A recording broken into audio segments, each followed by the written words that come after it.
Assalamualaikum warahmatullahi wabarakatuh. Perkenalkan, nama saya Ayu Dewi, dan di sini saya mewakili National Oceanographic ingin mengucapkan minal aizin wal faizin, mohon maaf lahir dan batin, selamat Hari Raya Idul Fitri 1442 Hijriah.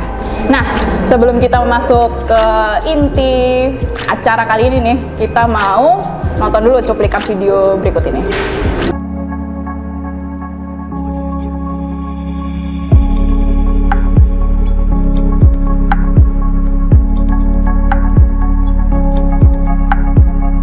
National Oceanographic for a better ocean.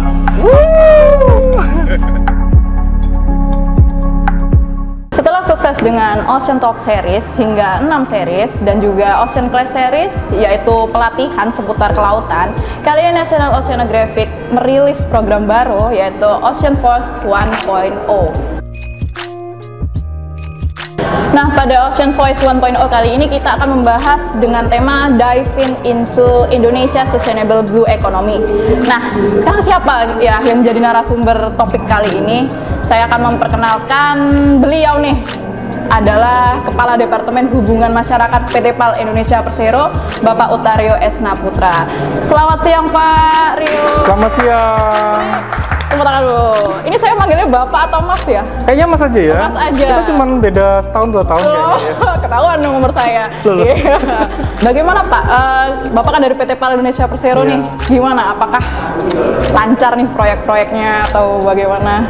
Alhamdulillah lancar. Sekarang kita sedang mengerjakan 2 kapal bantu rumah sakit, terus 2 kapal cepat rudal, instalasi sensor dan senjata 2 kapal cepat rudal 60 juga, barge mounted power plant pembangkit terapung 60 MW yang juga kita promosikan secara khusus nih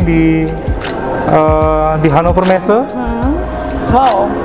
Di Hannover Messe itu pameran yang utama di dunia yang biasanya diadakan di Hannover di Jerman. Di Jerman. Ya, kita ikut di situ, kita promosikan, dan juga ya pastinya di kapal selam kita juga sedang mengerjakan overhaul KRI Cakra.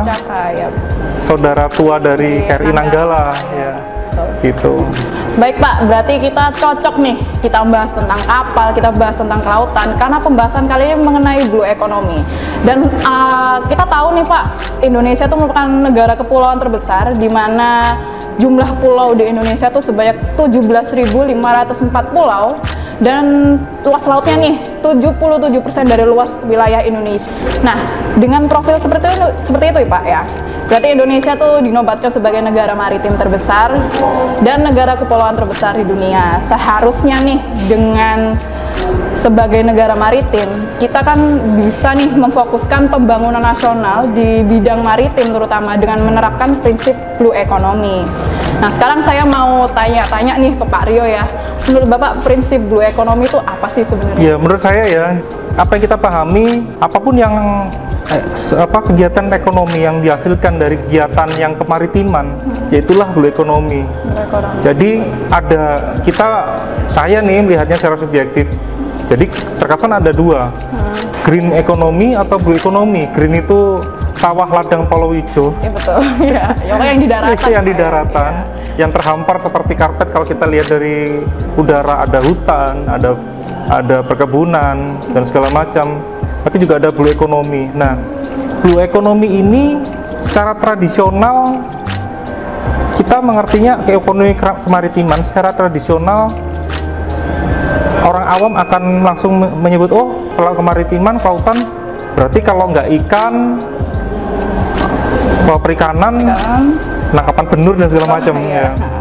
Padahal kalau kita lihat dari kemaritiman itu sendiri sangat luas. Kalau dari beberapa referensi, misalnya di Gramenos atau pakar-pakar ekonomi kemaritiman, itu kita bisa sangat luas sampai begini, yang disebut dengan kelautan. Apakah hasil laut itu?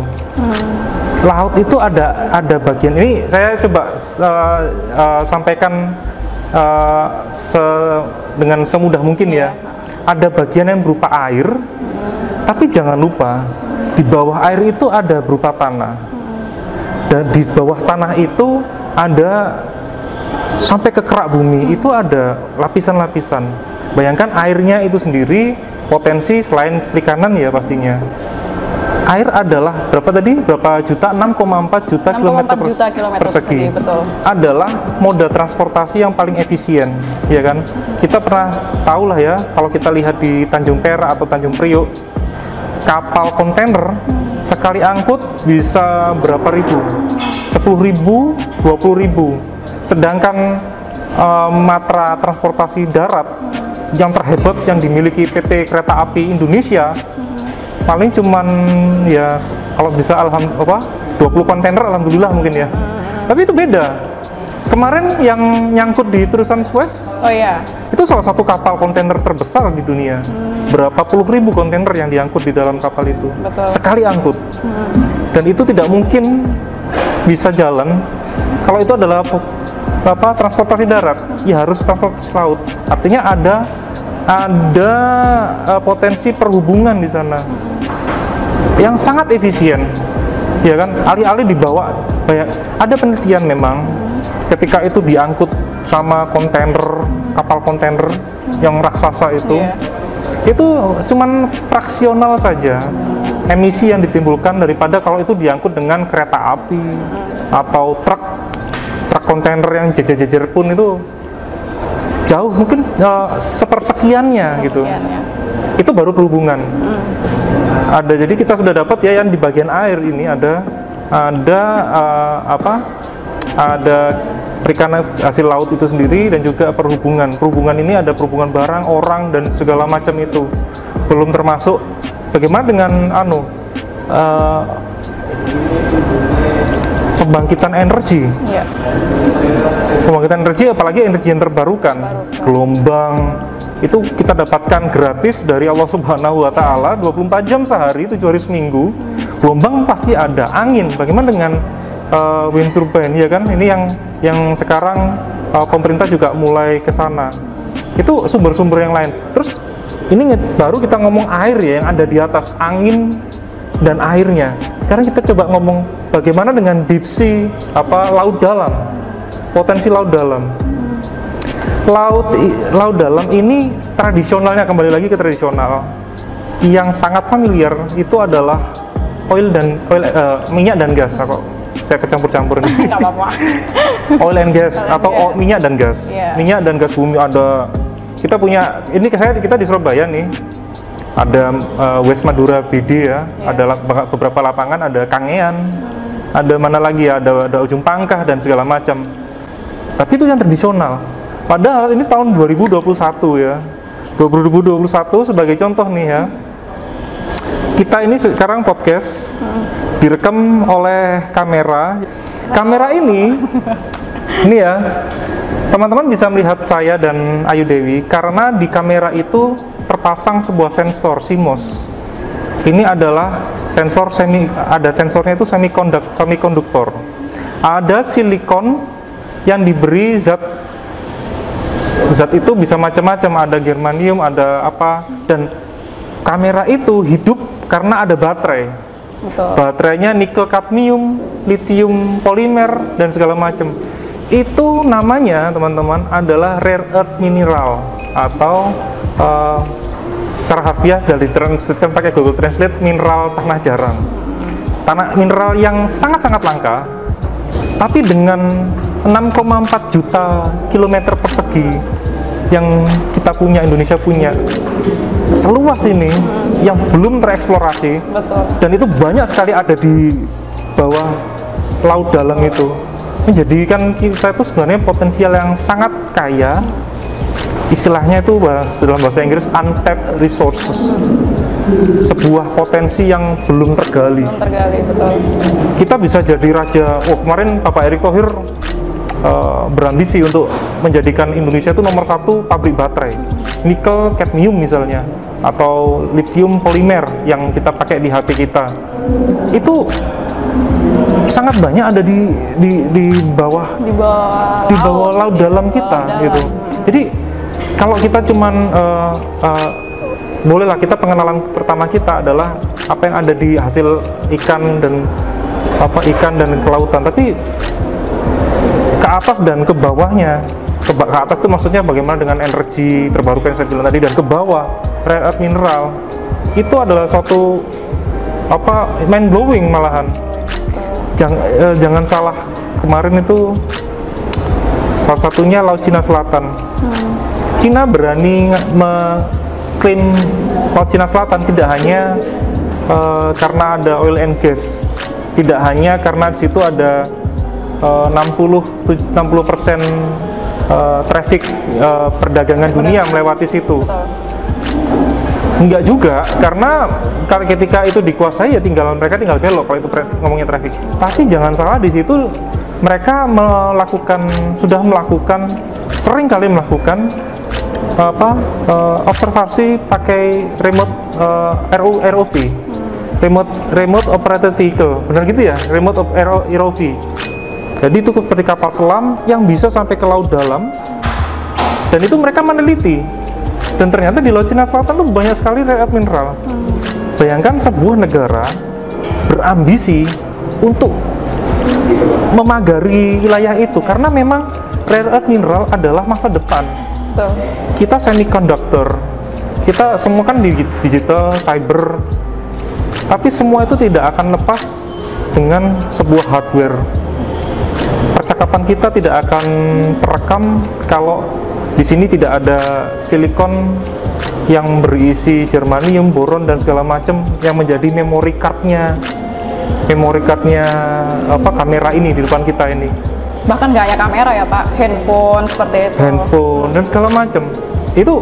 Dan ketika katanya nih di 4.0 semuanya IoT dan AI dan robotik, bayangkan itu berapa banyak chip untuk sebagai otak dari robot-robot itu yang harus diproduksi, sedangkan mereka tidak bisa menguasai rantai pasoknya dari resource-nya itu, yaitu rare earth mineral. Jadi saya di kesempatan ini saya juga mencoba menyampaikan bahwa ini loh teman-teman, kita juga harus sadar, jangan sampai kita tidak kenal dengan potensi ini real ada. Study case ada di Laut Cina Selatan yang sering gesekan segala macam. Setiap hari kita lihat di koran atau di berita, koran, kelihatan banget ya umurnya ya. Di Google online. Nanti kalau misalnya buka Line, ada Line Today, Laut Cina Selatan apalah itu. Itu sumber-sumber konflik itu karena rare earth mineral. Gitu. Dan jangan sampai kita ada 200 lebih manusia Indonesia, 6,4 juta kilometer persegi laut, 77% ya, dari wilayah kita tidak kenal. Satu, kita tidak terkenal. Karena tidak kenal tidak sayang, enggak ya. Tapi karena tidak kenal, tidak tahu harus ngapain. Tahu-tahu diklaim, terus kita jadi penonton. Ada orang yang lain yang mengeksplorasi, bahkan mengeksploitasi sumber daya itu. Kita jadi penonton, terus mereka mendirikan perusahaannya, kita cuma jadi tukang order, mengantar order makanannya kru mereka, kayak gitu kasarannya. Artinya Indonesia ini memiliki potensi yang besar ya Pak ya? Potensi yang besar dan mungkin tidak terbayangkan berapa triliun. Saya tidak ngomong triliun rupiah ya.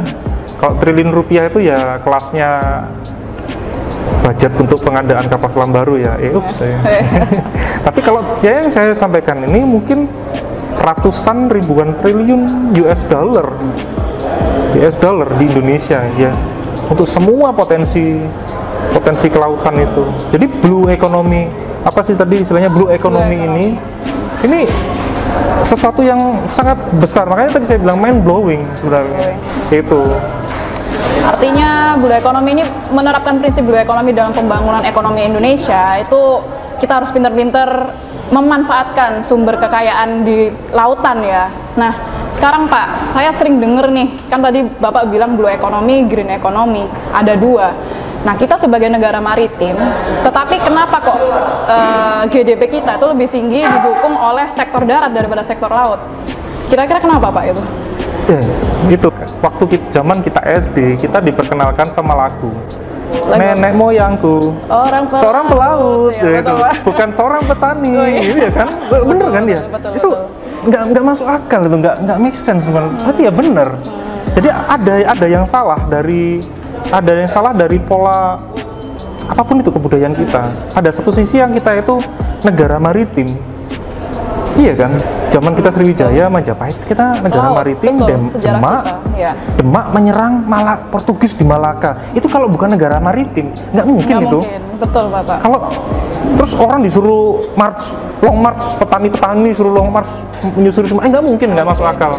Itu harus berwawasan ini maritim. Siapa itu?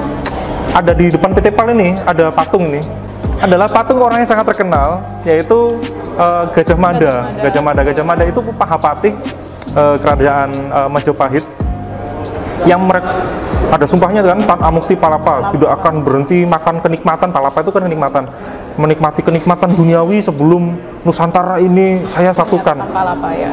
Tidak akan mungkin cita-cita itu terwujud kalau tidak punya infrastruktur, ya, terbentuk infrastruktur dan budaya kemaritiman. Betul. Tidak mungkin sampai ke dari Sumatera, Malaka, sampai Papua sana, bahkan pengaruh-pengaruhnya diplomasinya sampai ke ASEAN dan sampai ke Madagaskar. Kan seperti itu waktu zaman Majapahit. Ada yang salah mungkin ya, pada satu titik di zaman sejarah kita ada yang salah, ada pergeseran nilai-nilai budaya dan pola pikir sehingga kita menjadi negara agraris. Tapi tidak menyalahkan, karena saya kalau tidak negara agraris kita nggak bisa makan juga ya. Iya, betul juga, Pak. Cuman pola pikir utama dari sebuah negara itu gini, pada satu titik ketika tahun 1600 Belanda menjadi supremasi kelautan terbesar di dunia, bahkan mengalahkan Inggris. Bahkan pada satu pertempuran Belanda itu mengalahkan armada Inggris di Inggris sendiri, di Chatham Dockyard sendiri. Habis itu yang dulunya British rules the wave, habis itu. Akhirnya Belanda kuat sekali mendirikan VOC, terus Hindia, kan ini Hindia Timur ya, VOC, terus Hindia Barat ada sendiri dan segala macam. Saya menjajah sebuah kepulauan Nusantara yang sekarang bernama Indonesia. Nah, diskusi ini saya anggap diskusi dari teman-teman. Kemarin kan beberapa waktu yang lalu saya juga diundang juga dari teman-teman National Oceanographic, sama beberapa ada dari peneliti LIPI, di situ ada dari perbankan, ngomong juga tentang ekonomi kemaritiman juga. Dan kenapa saya sangat antusias dengan diskusi semacam ini? Karena diskusi inilah yang membuat gairah teman-teman akademisi dan masyarakat umum lah ya, supaya tersadar. Kalau nggak sadar kan nggak tahu toh, kalau oh iya ya, kita harusnya karena nenek moyang kita pelaut, ya setidaknya kita juga harus kembali mindset kita menjadi bangsa bahari, negeri bahari, bangsa pelaut gitu. Nah, itu jadi jadi itu terus yang kita lakukan ini ya, semoga ini dicatat oleh Allah Subhanahu Wa Taala ya. Jadi meningkatkan kesadaran awareness ya itu. Nah, apakah mungkin Pak salah satu penyebabnya adalah kurangnya teknologi dalam pengembangan transportasi laut ya? Jadi kita kan logikanya adalah kalau kita mau mengeksplor kedalaman laut seperti yang Bapak katakan tadi, kekayaan sumber daya kelautan kita Indonesia, kita kan harus menunjang itu dengan peralatan-peralatan atau teknologi yang canggih ya? Atau apakah mungkin itu karena Indonesia belum punya teknologi yang canggih itu? Bagaimana Pak? Iya, itu pertanyaan menarik, sangat-sangat menarik. Kalau dari sisi keilmuan, saya sampaikan ke teman-teman semua, kawan-kawan National Oceanographic, jangan minder deh sama otaknya teman-teman kita, pinter-pinter. Yakin saya, pinter-pinter. Berapa banyak sih orang Indonesia yang jadi peneliti kepala di peneliti utama di universitas-universitas institut yang terbaik di seluruh dunia, TU Delft, di Chalmers, ya kan, dan banyak lagi ya. Ya, saya agak Eropan sentris soalnya. Iya, Bapak kan lulusan dari Jerman nih, Pak Rio ini. Enggak, ya taunya saya itu kan kita perspektif kita dibentuk sama lingkungan, tapi tidak menutup kemungkinan ada yang di Jepang juga, Hiroshima. Di Hiroshima kan juga ada banyak itu, terutama yang di misalnya teman-teman yang mau berkecimpung di kelautan, di teknik naval arsitektur, apa sih bahasa Indonesianya? Teknik perkapalan ya, teknik perkapalan, atau di maritime security misalnya, itu kan juga top juga di sana. Balik lagi, sekarang dari potensi sumber daya manusianya ini jangan diragukan intinya, dan saya juga mengajak supaya kita intinya percaya sama dengan kekuatan bangsa sendiri ya. Percaya dengan kekuatan bangsa sendiri. Ini pernah disampaikan sama Bung Karno sih. Bung Karno dulu itu memunculkan sebuah konsepsi yang sekarang jadi nama universitas. Trisakti. Iya. Trisakti itu ada 3. Iya. 1, kedaulatan politik. 2, berdikari secara ekonomi. Dan yang ketiga adalah berkepribadian dalam kebudayaan. Oke. Apa yang kita lakukan ini, teknokrat ini, kan kita ngomong nyampe enggak sih? Itu adalah bagian dari berdikari secara ekonomi. Teknokrat ini jika diberi kesempatan dan ada kesempatan untuk mewujudkan di dalam negeri, ya kan? Misalnya ahli teknik perkapalan diberikan kesempatan untuk direktur kami di PT PAL, Bapak Kaharudin Jenot, adalah orang sangat ahli. Beliau lulusan dari Jepang. Di S3-nya di Jepang, universitas yang terbaik di Jepang. Telah berkesempatan dalam lebih dari 150 proyek desain kapal bangunan baru, dan sekarang diberi amanah untuk memimpin PT PAL Indonesia. Artinya diberi kesempatan orang yang semacam direktur kami Pak Kaharudin, dan masih banyak Pak Kahar lainnya yang itu mungkin belum muncul saja. Artinya, dan itu kan banyak kan, berapa banyak sih LPDP mereka mewujudkan. Artinya ada berdikari secara ekonomi. Ekonomi kita bisa desain sendiri, kita bisa rancang itu sendiri. Saya tidak ngomong melulu ini desain kapal ya, karena mentang-mentang saya galangan kapal, desain kapal. Oh enggak. Bagaimana dengan desain wind turbine yang ada di laut lepas? Bagaimana dengan ya apapun itu ya, perancangan itu sendiri, kita bisa rancang itu sendiri, dan kita bisa konstruksi itu sendiri karena ada misalnya galangan kapal atau fabrikator, ya kan bisa rancang ini. Akhirnya muncul suatu ekosistem industri, ada muncul supply chain di situ. Dan dengan kalau pemerintah memperhatikan dan serius untuk ini, akan muncul satu ekosistem industri yang sifatnya memberikan nilai tambah yang luar biasa. Jadi bisa. Ada. Sekarang bayangkan, sekarang di tahun 2021 tercatat setidaknya ada 240 sampai 250 galangan kapal di Indonesia. Jadi banyak ya Pak? Banyak sekali. Jadi kalau seolah-olah kalau orang taunya PT PAL, tahu-tahu ada orang ketemu saya, oh PT PAL, iya saya mau bikin perahu 7GT ya di PT PAL. Ya nggak cocok ya Pak? Ya gimana ya Pak ya, mohon izin Pak. Bukan tidak berminat atau apa, tapi itu tadi ada economic of scale, karena kita sudah kan tadi saya bilang namanya ekonomi maritim itu luas sekali. Dan segala bentuk wahana, ini saya bilang ya wahana untuk memanfaatkan sumber daya itu bentuknya macam-macam. Mulai dari kapal penangkap ikan yang 7GT kecil-kecil itu, sampai dengan alat pertahanan teritorial kedaulatan NKRI supaya nelayan asing tidak masuk, kan seperti itu. Bahkan kapal selam. Jadi itu ada, dan setiap 240 kan sudah memiliki spesialisasi sendiri gitu loh. Dan ini perlu dipetakan, akan jauh lebih bagus ketika itu dipetakan, terinformasi secara baik ke publik, jadi publik tahu oh iya ya kalau membutuhkan ini bisa titik ke sini. Lebih baik seperti itu daripada nih yang jadi masalah dari underlying dari banyak pertanyaan, mampukah?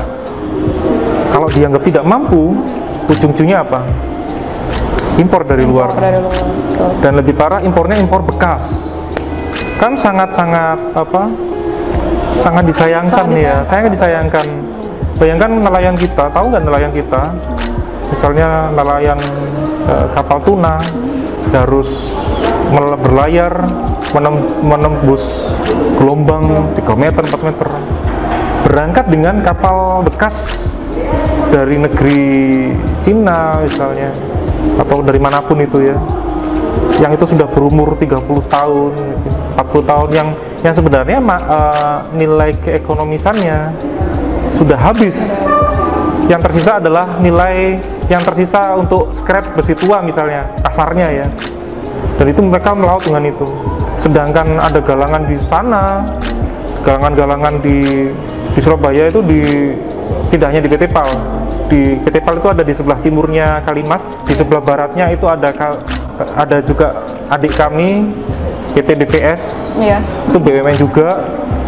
Di Sungai Nilam juga banyak berjajar-jajar, galangan swasta. Di seberang PT PAL, di seberang Surabaya, Bangkalan itu juga banyak galangan.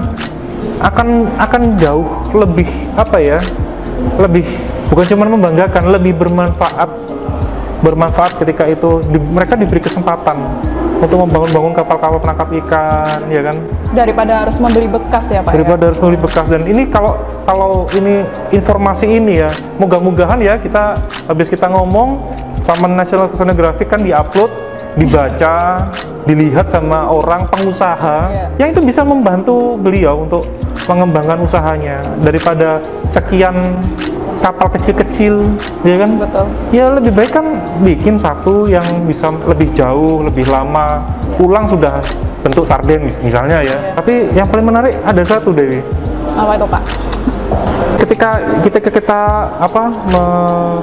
bayangkan kalau kita misalnya tadi yang saya bilang, pengusaha itu mempercayakan armada barunya ke sebuah galangan di Indonesia gitu. Dampak ekonomisnya tidak hanya dirasakan bagi si galangan atau si pengusaha nelayan itu misalnya.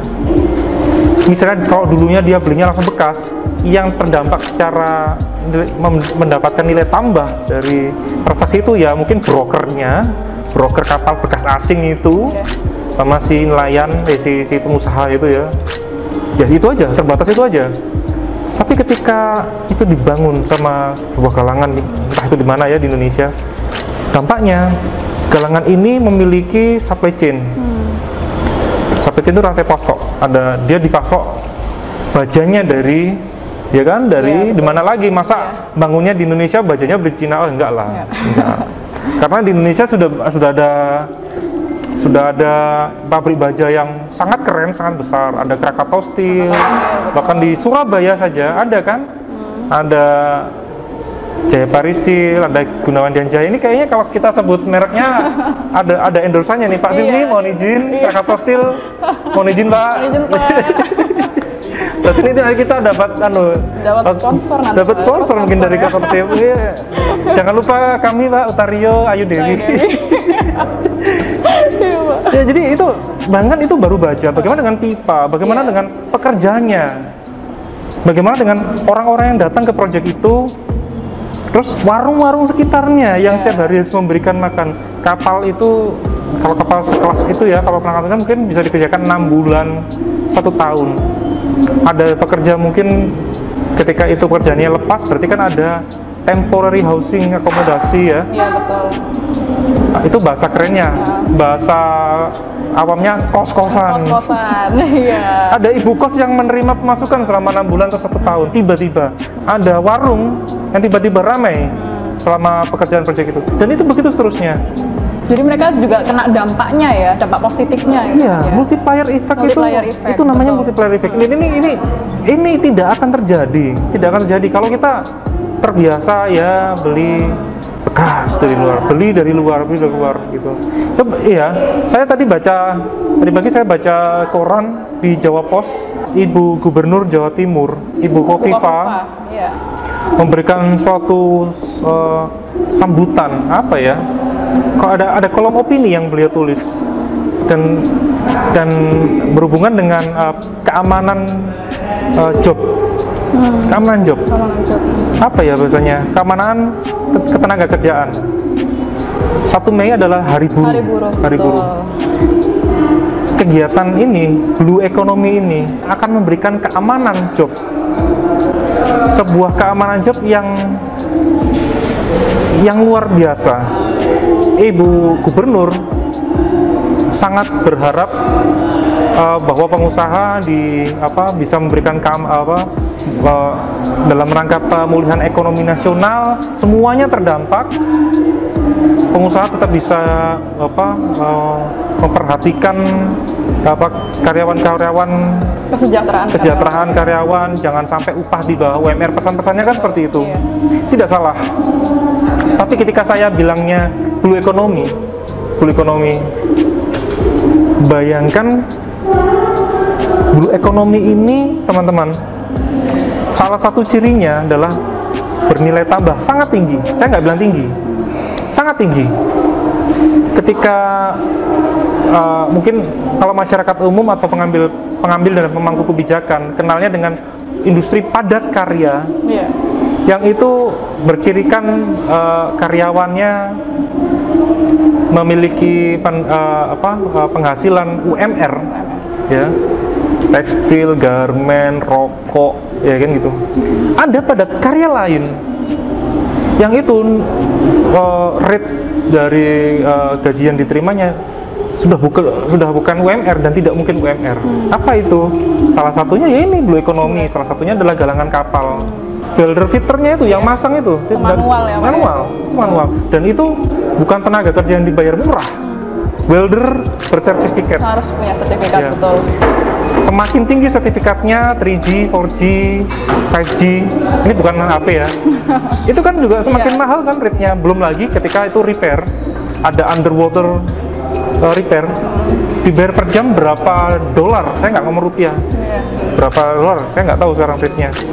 Dan itu ada padat karya, dan ini sebagai blue economy ini potensi sebagai penggerak utama untuk pemulihan ekonomi nasional. Ketua Komite Pemulihan Ekonomi Nasional kan Bapak Menteri BUMN, Bapak Erick Thohir. Tapi semua stakeholdernya, Pak Gubernur Jawa Timur, Ibu Kofifa, itu sangat concern. Karena apa? Ya itulah yang menggerakkan ekonomi. Itu baru saya ngomong tenaga kerja langsung dan tidak langsung yang ada di in situ, di project. Bagaimana dengan multiplier effect? Nah, kita sudah berdikari secara ekonomi. Artinya, kalau misalnya mendukung, itu kan ranahnya politik. Iya. Nah, berarti kan perlu ada kedaulatan politik, perlu ada komitmen. Ya kan? Nah, dan saya harap dengan diskusi kita ini yang konstruktif ini, itu bisa memunculkan komitmen politik bahwa ya ini memang kita sadar kegiatan blue economy ini adalah potensi, dan ini sudah bukan awang-awang, sudah jalan, tinggal diberi kemudahan.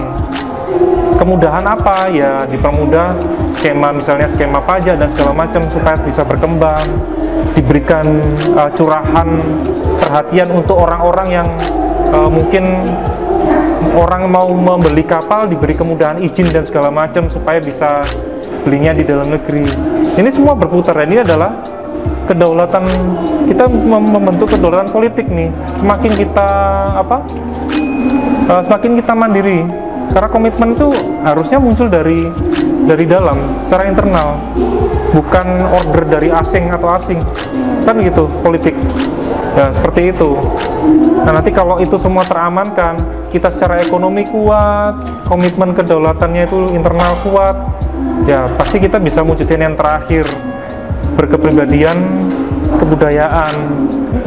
Seandainya nih Indonesia ini berdikari ya, poin 1 dan 2 itu kuat, terus kita ekspor nih, Indonesia mengekspor apalah ya, misalnya. Oh, sinetron. Iya, ini Atau sinetron ya. Kita pernah loh ekspor sinetron ke Asia Tenggara. Sinetron tersanjung mungkin Pak, apa judulnya Pak ya? Ya, ketahuan nih umurnya. Sekarang ada sinetron yang lebih terkenal Pak, apa itu namanya? Ikatan Cinta mungkin dia. Bapak kok tahu? Itu intermezzo aja ya. Intermezzo aja. Nah ini menarik nih Pak, Gitu, Bapak iya. ikut Alutsista. Nah PT PAL Indonesia ini kan dia adalah BUMN industri pertahanan ya. Dia tugasnya ada memproduksi alutsista. Nah kira-kira peran PT PAL nih dalam industri pertahanan, dia perannya untuk mendukung blue economy ini apa kira-kira dari sisi alutsistanya? Kalau tadi kan lebih ke sektor keniagaan ya Pak ya. Iya, iya. Nah sekarang untuk alutsista. Iya. Kalau dari ekonomi maritim, ship dulu waktu saya masih kuliah S1, istilahnya ship follows the trade. Di mana ada perdagangan, situ kapal akan mendekat, terus kapal itu akan mengangkut apapun itu yang diperdagangkan. Tapi berubah tahun 70, 80, terus namanya ship promotes the trade. Ketika dibuat suatu pelabuhan, muncul pelabuhan transito, ya ceritanya seperti Singapura ya. Tahun 50-an ada pelabuhan transito di Singapura yang akhirnya menjadi economic hub di seluruh dunia. Karena kapal datang, kapalnya mempromot perdagangan. Betul. Akhirnya Singapura tuh produksi apa sih pertanyaannya? Iya betul sekali. Ada sawah ya? Iya nggak ada. Nggak ada. Nggak ada. Ada minyak kelapa sawit? Nggak ada juga. Nggak ada, Pak, tapi nggak ada. coba lihat, cek aja di googling sedikit sebentar aja kalau nih ya. Saya tantang nih teman-teman yang nonton di YouTube. Googling sekarang juga. Googling. Berapa ekspor minyak kelapa sawit Singapura? Berapa ekspor ini kelautan ya? Kelautan. Berapa ekspor ikannya Singapura? Terus habis itu yang ketiga, berapa luas lautnya Singapura? Iya. Berapa jumlah kapalnya Singapura? Ships promote the trade. The trade. Kapal mempromosikan perdagangan. Nah, ketika perdagangan ini luar biasa, nah ini salah satu core bisnis PT PAL ada pembangunan alutsista ya. Betul. Kita didirikan sama negara di tahun 80, dibuatlah institusi bernama PT PAL Indonesia. Sampai sekarang, salah satunya adalah ya inilah investasi, istilahnya kalau zaman sekarang, zamannya Pak Menhan Prabowo, dibuat konsep investasi pertahanan. Jadi dari tahun 80 inilah ada bentuk investasi pertahanan NKRI, salah satunya melalui penguatan PT PAL. Tahun 80 dibangun PMN itu kan investasi ya, investasi. Sekarang kita bisa bangun kapal selam Alugoro yang diserahkan 17 Maret. Iya. Nah, alutsista ini, kapal-kapal patroli ini, tidak hanya PT PAL ya, saya ngomong semua galangan dari 240 ada sekian puluh yang sanggup capable untuk membangun kapal patroli. Kalau PT PAL misalnya bikinnya kapal frigat, kapal PKR yang kemarin dibuat nyari KRI Nanggala. Ya, ada perusahaan-perusahaan swasta lain bisa membangun misalnya kapal patroli sampai dengan 60 meter, 40 meter, 20 meter untuk Bakamla, KPLP, Bea Cukai. Mereka ini kan memiliki fungsi. Kapal ini kan dioperasikan, operatornya memiliki fungsi untuk mengamankan teritori. Teritori betul Pak. Jadi alutsista ini untuk mengamankan teritori. Bayangkan ketika kita kaya tapi tidak punya pagar rumahnya, sedangkan sekitarnya ada banyak kerawanan, perompakan dan segala macam. Ya bagaimana mungkin kita bisa mengamankan kekayaan itu?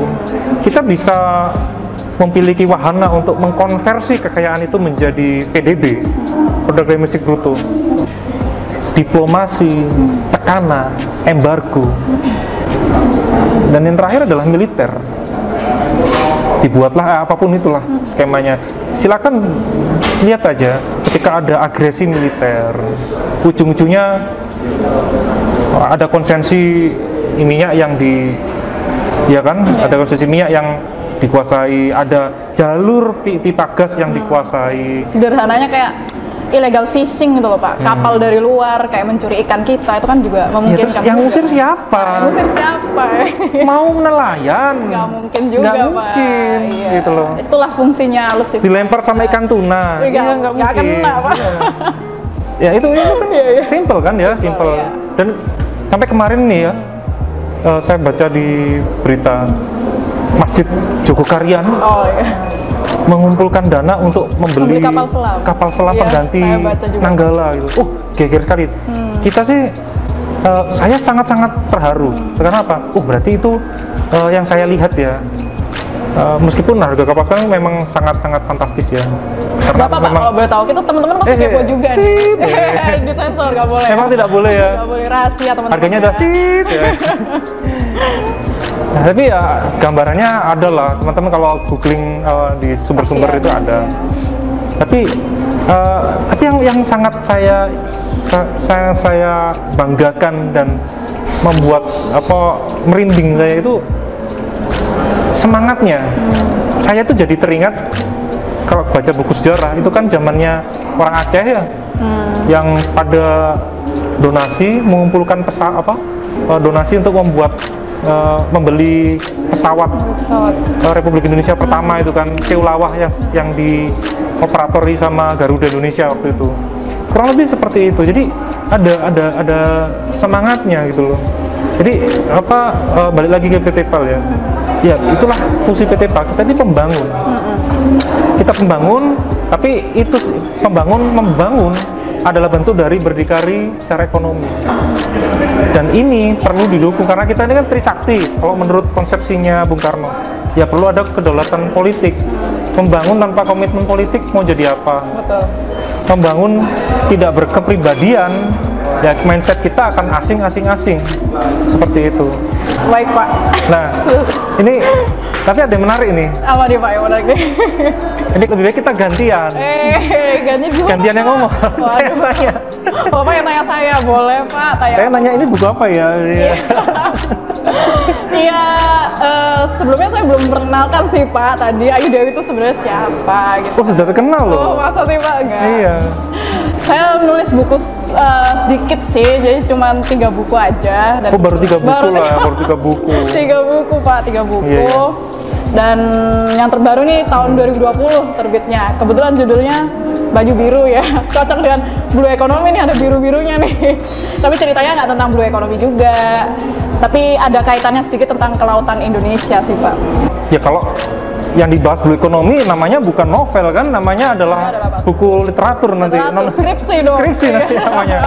Jadi kalau teman-teman penasaran bagaimana sisi humanis dari blue economy, saya setuju loh. Saya masih setuju ini disebut masih berhubungan dengan blue economy. Iya kan? Iya.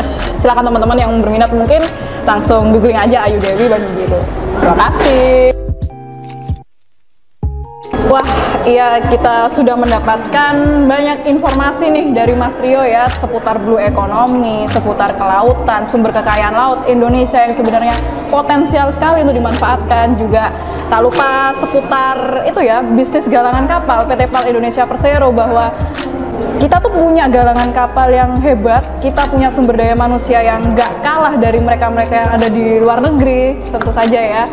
Maka saya ucapkan terima kasih Mas Rio untuk kesempatan hari Sama-sama. ini. Teman-teman pasti juga seneng ya dapat informasi yang wah saya baru tahu loh, ini baru denger loh kayak gitu. Dan juga terima kasih juga untuk pihak-pihak yang sudah membantu kegiatan pada hari ini, terutama Hotel 88, kemudian PT PAL Indonesia Persero. Teman-teman, semoga ilmu yang kita sharingkan hari ini bermanfaat. Dan jangan lupa untuk subscribe National Oceanography. Bye-bye. Dadah. Ya teman-teman yang sudah menyaksikan, untuk sahabat NOC, untuk sahabat Bahari semuanya, terima kasih sudah menyaksikan kita di sini. Jangan lupa untuk terus mendukung event-event NOC ke depannya, dan juga jangan lupa subscribe video kita NOC dan juga PT PAL Indonesia Persero. Jangan lupa untuk follow Instagram National Oceanographic juga PT PAL Indonesia Persero. Nantikan juga event-event berikutnya. Dah.